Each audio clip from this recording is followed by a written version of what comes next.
পল্টনের handball স্টেডিয়ামে অনুষ্ঠিত হচ্ছে ২২তম senior junior national championship taekwondo. এবং এবারের এই তায়কোয়ান্দোটা আমাদের কাছে দেখে মনে হয়েছে যে অনেকটা নীরবে নিভৃতে অনুষ্ঠিত হচ্ছে এবং বলেছি যে হ্যান্ডবল স্টেডিয়ামে তায়কোয়ান্দো হচ্ছে।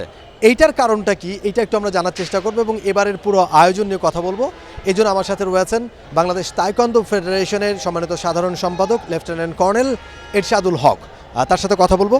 যেটা বলছিলাম যে আসলে এবারের আয়োজনটা অনেকটা নীরবে নিভৃতেই অনুষ্ঠিত হচ্ছে। আমরা আসলে যারা সংবাদকর্মী আছি খুব একটা জানার সুযোগ আমাদের হয়নি। এটার কারণটা কি একটু বলবেন আমাদের? আসলে আমরা তো এই প্রতিযোগিতাটা গত বছর হওয়ার কথা ছিল। আপনি যদি দেখেন যে বাংলাদেশ তাইকোয়ান্দো ফেডারেশনে যে খেলাটা হচ্ছে ২৫-২৬,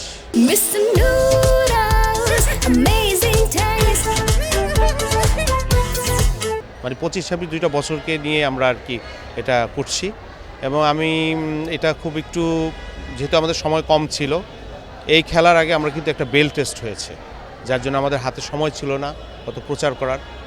বাট ভবিষ্যতে এই ধরনের আর ইয়ে হবে না, ইনশাল্লাহ আমরা আরও ব্যাপকভাবে প্রচার করে আমরা আয়োজন করব। কেমন রেসপন্স পেয়েছেন আপনাদের এই অ্যাডহক কমিটির আন্ডারে? এটাই বড় ন্যাশনাল চ্যাম্পিয়নশিপ প্রথম, এবং কেমন রেসপন্স কেমন পাচ্ছেন এবং প্রতিযোগীর সংখ্যাটা যদি একটু আমাদের বলেন। আপনি যদি জেনে খুশি হবেন যে সারা দেশ থেকে প্রায় ৩২ থেকে ৩৩টা জেলা পার্টিসিপেট করছে এবং আনুমানিক 500 প্লেয়ার্স পার্টিসিপেট করছে এখানে। তো ভালো রেসপন্স। এটা তো ন্যাশনাল গেম তাইকোয়ান্দো। তাইকোয়ান্দো অনেক জনপ্রিয় একটা খেলা বাংলাদেশে। এটা খুব, মানে এটার বিকাশ, এটার গ্রহণযোগ্যতা বাচ্চাদের এবং মিডল এজের বাচ্চাদের মধ্যে এটা ব্যাপকভাবে, এটা মানে এটা চাহিদা ব্যাপক। অ্যাবসলিউটলি, আপনি ঠিকই বলেছেন, খুবই জনপ্রিয়, একই সাথে খুবই দরকারিও বোধ হয়, কারণ আত্মরক্ষার কৌশলটা এখান থেকে ছেলেমেয়েরা শিখতে পারে, নিজেদের প্রতি একটা কনফিডেন্স লেভেল বুস্ট আপ হয় তাদের, এবং ভালো সম্ভাবনাময় একটা ডিসিপ্লিনও বটে। কিন্তু আমরা শুরুতে বলছিলাম যে তায়কোয়ান্দো চ্যাম্পিয়নশিপ কিন্তু অনুষ্ঠিত হচ্ছে হ্যান্ডবল স্টেডিয়ামে, মানে ভাড়া করা স্টেডিয়ামে বা ধার করা স্টেডিয়ামে। এইটার কারণটা কি? আমাদের তাইকোয়ান্দো ফেডারেশনের নিজস্ব কোনো মাঠ নাই। মাঠ মানে আমাদের নিজস্ব কোনো স্টেডিয়াম নাই, কমপ্লেক্স নাই। আমরা এই ব্যাপারে এনএসসিকে চিঠি দিয়েছি যে আমাদের নিজস্ব ক্যাপাসিটি বিল্ড আপ করার জন্য মাঠ দরকার, অফিস যেটা আছে এবং অ্যাকোমোডেশন খুবই সংকীর্ণ। এটার দিকে একটু আমি আশা করব যে এইদিকে নজর দেওয়া উচিত। প্রতিবারই আমরা দেখি যখন বড় আপনাদের মানে আপনারা তো নতুন কমিটি, বা এর আগের কমিটি আমরা দেখেছি বড় কোনো চ্যাম্পিয়নশিপ বা বড় কোনো টুর্নামেন্ট আয়োজন করতে হলেই ভাড়া করা মাঠে, এটা কিন্তু অনেক বছর ধরে হয়ে আসতেছে। তা আমরা কি এটা প্রত্যাশা করতে পারি যে আপনাদের হাত ধরে এই সমস্যার সমাধান হবে? এটা খুবই ভালো একটা প্রস্তাবনা যে আপনি যে এটা চিন্তা করছেন, আমি আপনাকে ধন্যবাদ জানাচ্ছি। অবশ্যই তাইকোয়ান্দো এত ব্যাপকভাবে প্রচার পাচ্ছে, আর এটা হলো অলিম্পিকভুক্ত একটা খেলা। এই খেলাতে আমাদের অনেক সম্ভাবনা রয়েছে। আমাদের এদিকে একটু ফোকাস, এদিকে নজর দিলে আমার মনে হয় এটাতে বাংলাদেশ অনেক ভালো রেজাল্ট করতে পারবে। আরেকটু কি বলবেন? আমরা এবারে যতটুকু জানতে পেরেছি আর্মিরা পার্টিসিপেট করছে না, আর্মি টিম পার্টিসিপেট করছে না, তারা কিন্তু ডিফেন্ডিং চ্যাম্পিয়ন। এইটার রিজনটা কি আসলে? হঠাৎ করে এমন কি হলো যে তারা নিজেদেরকে প্রত্যাহার করলো বা সরিয়ে নিল, পার্টিসিপেট করছে না? এটা কি একটু বলবেন আমাদের?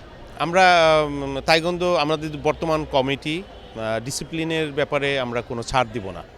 যারা ইনডিসিপ্লিন কাজ করবে তাদেরকে আমরা ছাড় দিব না, তাদেরকে মানে খেলার সুযোগ দিব না।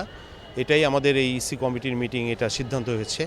তো আর্মির কয়েকজন প্লেয়ার ছিল যারা তাদের টিমে ছিল, তাদেরকে আমরা অ্যালাউ করি নাই। এখন তারা এখানে খেলায় পার্টিসিপেট করছে না কেন, এটা তাদের ব্যাপার।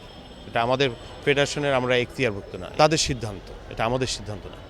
কিন্তু কিছু প্লেয়ারের সাথে আমরা কথা বলেছি, তারা বলছেন যে যেই ডিসিশনটা ফেডারেশন নিয়েছে সেটা আসলে তারা অস্বীকার করছে বা তারা সেটা মানছে না, যে না এটা আমরা এই ধরনের কোনো কিছু করি নাই, আমাদেরকে কেন বাদ দেওয়া হয়েছে এটা আমরা বুঝতে পারছি না, হয়তো উদ্দেশ্য প্রণীত। এইটার এগেনস্টে আপনারা আসলে কি বলবেন? এটা সম্পূর্ণ মিথ্যা কথা। আমরা ইসি কমিটির মিটিংয়ে সর্বসম্মতিক্রমে গণতান্ত্রিক উপায়ে, এটা ভোটের মাধ্যমেই যারা বিভিন্ন ডিসিপ্লিন বহির্ভূত কাজে সম্পৃক্ত ছিল তাদেরকেই আমরা অ্যালাউ করব না, এটা সর্বসম্মতিক্রমে কিন্তু এটা সিদ্ধান্ত হয়েছে। এবং এই সিদ্ধান্তের কারণেই আমরা ওই সমস্ত প্লেয়াররা যারা বিভিন্ন ফেডারেশন বিরোধী যেমন ন্যাশনাল টিম থেকে তারা নিজেদেরকে প্রত্যাহার করে নিয়ে আসছে, বাইরে আবার মিছিল করছে। যারা এই ধরনের ইনডিসিপ্লিন কাজের সাথে জড়িত ছিল তাদেরকে আমরা খেলতে দেইনি, খেলতে দেওয়ার মানে অনুমতি দেইনি। এবং এইটাই সর্বসম্মতিক্রমে আমাদের মিটিংয়ে এটা সিদ্ধান্ত হয়েছে। আরেকটা বিষয় কি একটু বলবেন যে অন্যান্য বা ন্যাশনাল চ্যাম্পিয়নশিপ হলে বা এটা সবসময় আমরা দেখে এসেছি একটা টিএডি এর ব্যবস্থা থাকে, এবার কি সেটা আছে বা এটা আপনারা কি করতে পেরেছেন? আপনি জেনে খুশি হবেন, আমাদের তাইকোয়ান্দো ফেডারেশনের ফান্ড, আমরা কিন্তু এই খেলায় কিন্তু কোনো ফান্ড পাইনি।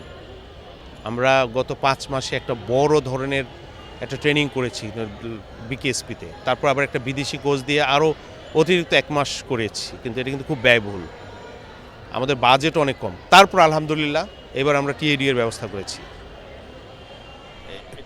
কিছু প্লেয়াররা বলছেন যে তারা নাকি এটা পাচ্ছেন না, এই বিষয়টা কি একটু আপনারা খতিয়ে দেখবেন? মানে আমি কথা বলেছি এখানে আসার পরে, তারা বলছেন যে আমরা অন্য সময় একটা পকেট মানি বা এরকম টিএডিএ পেতাম, বা এবার সেটা রাখা হয় না কারণ স্পন্সর নাই। তারা বলেছে যে ফেডারেশন স্পন্সর পাচ্ছে না, স্পন্সর সহযোগিতা করছে না, দ্যাটস ওয়াই তারা এটা পাচ্ছে না। বিষয়টা কি এরকম নাকি আসলে আমি ভুল শুনেছি? না, এটা সঠিক না, আমরা চেষ্টা করছি এবং সবাই অলমোস্ট টিএডিএ পাচ্ছে, এটা কোনো কমতি নেই।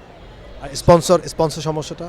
স্পন্সর আমরা ট্রাস্ট ব্যাংকে স্পন্সর চেয়েছিলাম, কোনো রেসপন্স পাইনি, কয়েকটা জায়গাতে করেছিলাম। বাট এই তাইকোয়ান্দোর জন্য ভালো স্পন্সর যদি এগিয়ে আসে, কোনো কোম্পানি আসে, তা আমি মনে করি যে এটাতে অনেক ভালো রেজাল্ট পাওয়া যাবে, ভালো সুফল হবে খেলার ক্রীড়া জগতে। কিন্তু সেটা কি প্রত্যাশা করতে পারছেন? এবার তো আপনার এত বড় একটা আয়োজন, প্রায় 500 পার্টিসিপেন্টস এখানে পার্টিসিপেট করছে, খুবই অর্গানাইজড একটা আয়োজন আমরা দেখতে পাচ্ছি, কিন্তু এত সুন্দর আয়োজনে কোনো স্পন্সর আপনারা পাননি, নিজেদের গাটের পয়সা খরচ করে আয়োজনটা করতে হচ্ছে। ভবিষ্যতে কি পাবেন? আমি আশাবাদী ভবিষ্যতে পাবো, এবং আমি সবার কাছে এক্সপেক্ট করব যারা বড় বড় কোম্পানি তাদের এগিয়ে আসা উচিত তাইকোয়ান্দোতে, কারণ তাইকোয়ান্দো যেভাবে স্প্রেড করতেছে অল ওভার দ্য বাংলাদেশ, প্রত্যেকটা স্কুল কলেজে পাড়ায় এটা ব্যাপক সাড়া দিচ্ছে, এবং এইটা তাইকোয়ান্দোতে কিন্তু ভালো রেজাল্ট আশা করা যায় এবং হবে যদি এটাকে ভালোভাবে স্পন্সর করা যায় এবং ভালো কোচ এনে যদি ট্রেনিং দেওয়া যায়, অবশ্যই এটা ভালো রেজাল্ট হবে। আমরা আশাবাদী। আমরা আশাবাদী আপনার মতো, যে এই সমস্যাগুলো শুনছি আমরা, কিংবা যে অসন্তোষগুলো রয়েছে সেগুলো কাটিয়ে তাইকোয়ান্দো একটা ভালো জায়গায় পৌঁছাবে। খুবই সম্ভাবনাময় একটা ডিসিপ্লিন, আপনি বলছেন যে অলিম্পিকেও কিন্তু তাইকোয়ান্দো ডিসিপ্লিন রয়েছে, সুতরাং বাংলাদেশের অনেক দূর এগিয়ে যাওয়ার সম্ভাবনা রয়েছে। আমাদের প্রত্যাশা যে নিশ্চয়ই এই সংকীর্ণতাকে কাটিয়ে তাইকোয়ান্দো অনেক দূর এগিয়ে যাবে। ধন্যবাদ আপনাকে। আমার ইয়াটা হলো যে আমি একত্রিত হয়ে সবাইকে নিয়ে একসাথে কাজ করতে চাই। একত্রিত হয়ে কাজ না করলে তাইকোয়ান্দো কিন্তু এগোবে না, এই খেলাটা এগোবে না। আমি এর জন্য সবার কাছে আশা করব, পিছনের সব কিছু বিভেদ ভুলে একত্রিত হয়ে কাজ করতে হবে, এই খেলা এগিয়ে নিয়ে যেতে হবে, এটাই আমার প্রত্যাশা। For more updates, subscribe to our YouTube channel and click on the bell icon. Follow us on Facebook and Instagram. Download T-Sports app to enjoy exciting games and highlights. Visit tsports.com.